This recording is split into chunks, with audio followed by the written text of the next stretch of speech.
Yesu thao wuov, Yesu thao cáp trai, mãi miên bùa chia diệu ê nhê tơ, mãi chia văn miên mãi keng hai chia Yesu nhê lây, Yesu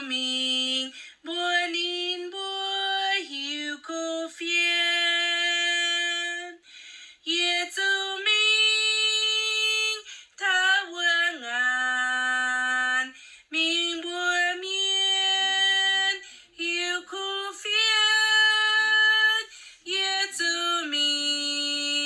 bùa miên hiu thao lấy đứt rồi nhẹ trái.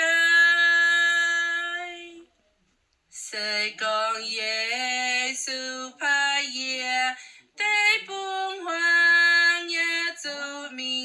mày dạy khung ham ơi yếm bang on cua hai tàu con Yesu nong pu din miên ya xin nín ye buang hiao an hay dâu chiều nhẹ con Yesu thao wuov, mingh bùa miên hiu cô phiên, Yesu bùa miên hiu thao lấy đứt rồi nhẹ trái.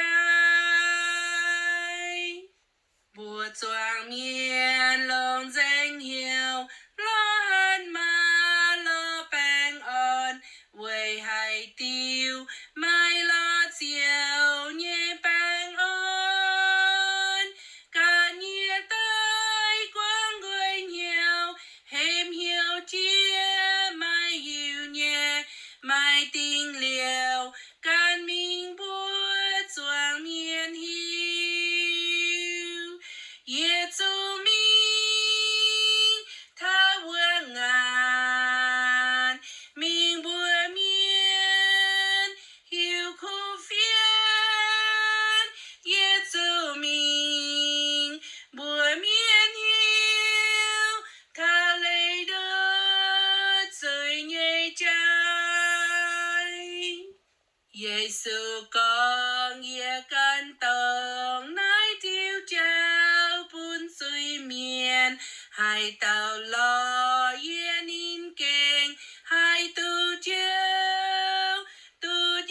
sẽ với miên quang suy nịp yêu chiêu Yesu bún Yesu ye liu giang chiến yếm hiếu Yesu